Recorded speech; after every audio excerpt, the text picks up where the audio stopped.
Hello, you beautiful being. Fairy Sam here, back with another recap of Bachelor in Paradise. Once upon an upload. First up, we must take a moment to savor the cutest Bachelor in Paradise Season 7 intro date. Dr. Joe is still a truly decent human, but Paradise might have ended for him last episode. As you may remember from last week, we left off with Kendall watching somberly as Joe and Serena shared a cute little moment on the beach. When Wells asked Kendall, "What's the plan for you going forward?"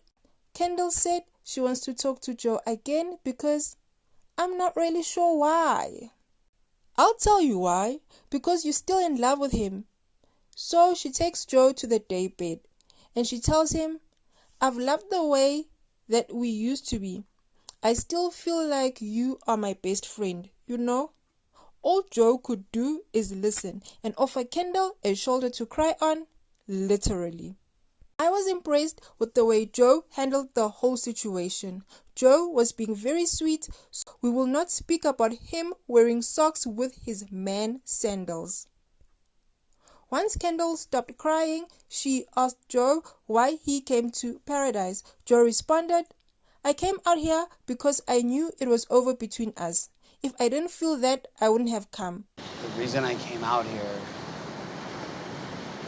is because I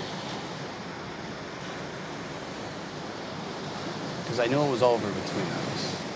I was also kind of under the impression that you felt the same way. You were a big part of my life, and I'm always gonna care about you.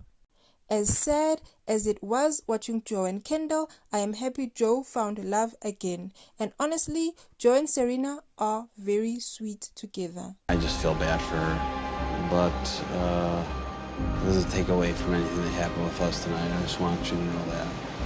I know. It doesn't mean it's not so hard. Yeah. Kendall is leaving Paradise.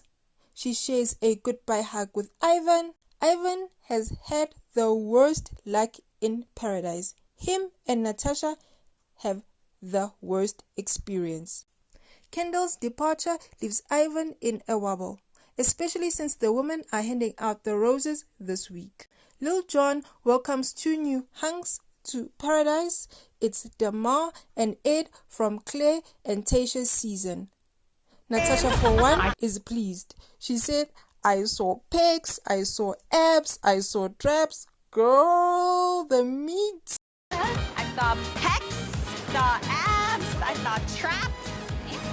Dema and Ed pull Chelsea and Natasha. Dema pulls Maurissa next, which is notable because Becca informs us that Dema was the main guy she was hoping to see in Paradise. And yep, Riley looks a little nervous. Fortunately, Dema chooses to ask Chelsea and not Maurissa on the date. Demar's presence has Maurissa thinking about what's lacking in her relationship with Riley. Maurissa confides in Tia about her relationship with Riley. She needs to find where Riley's head's at. Chelsea and Damar, Natasha and Ed head on a double date. Chelsea and Natasha paint shirtless portraits of their date, and then the art teacher instructs them to use the guy's shirtless chest as their canvas. This date is smooth and problem-free. Dr. Joe, I'm sorry for you. Brandon ruined Paradise for you. Mari and Kenny go on their first official date as a couple. They get all dressed up. Cheers to finding something that I didn't even know I was looking for. Cheers. And head to a nearby resort where Chef Dora Vagaras is waiting to make them dinner. Chef Dora tells Mari and Kenny that they're going to be making their own tacos, which they will then eat off each other's bodies. Not sure why we need to see this, but let's. The chowdown brings revelation. Mari is in love with Kenny. Back at the beach, James is trying to woo Tia before he strikes out again. Tia appreciates the gesture and James plants one on her. Tia needs to settle her confusion because her heart is leaning towards James while her vagina, yes, her vagina is leaning towards Blake. Back at the resort, Kenny tells Mari he is falling in love with her.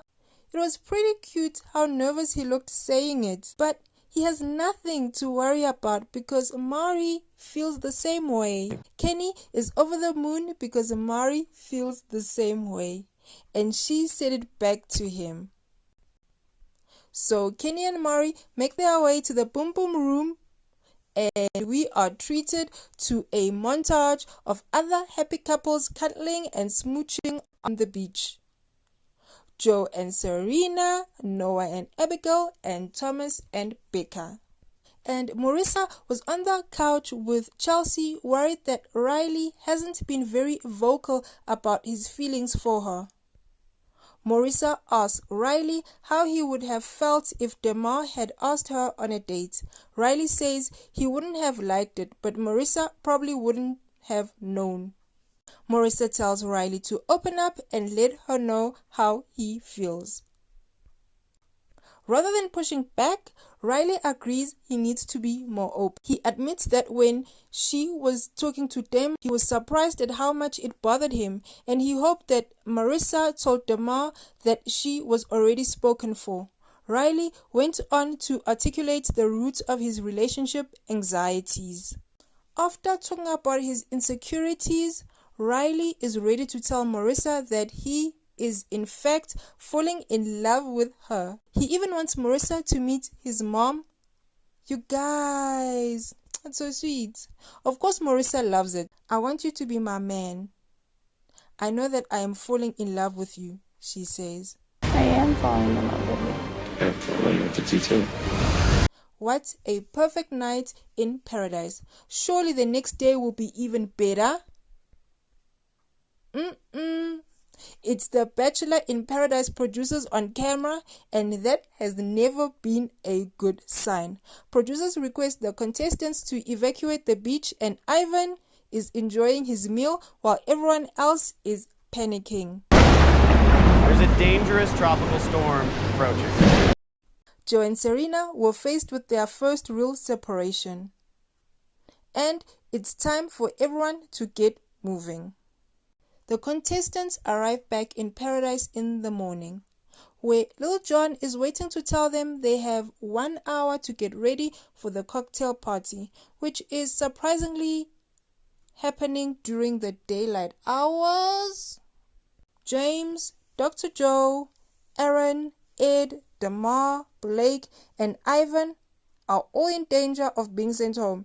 That means the 3 women who aren't in an official couple, Tia, Chelsea, and Natasha, have plenty of men to choose from. Tia is a little annoyed that Blake hasn't made much of an effort with her. Tia tells Blake her desires and he immediately gets defensive. Pretty soon they are in the midst of a full-on fight. Blake clearly doesn't understand women. Tia doesn't want to have to tell you how to pursue her.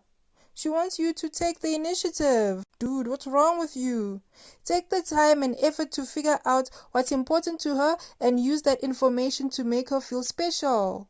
Tia and Blake go around in circles for a while and they're both frustrated and annoyed when they separate. Tia heads straight for James, who kisses her again. It's unclear whether the kiss makes Tia's vagina want to put on its dancing shoes. Meanwhile, Ivan hopes another woman arrives in paradise so he won't have to steal a rose from anyone. Aaron feels bad for his friend, but he's more focused on entertaining Chelsea and winning her rose. Aaron, or maybe production, sets up a makeshift runway in the sand and tries to impress Chelsea with some of his own fashion model moves.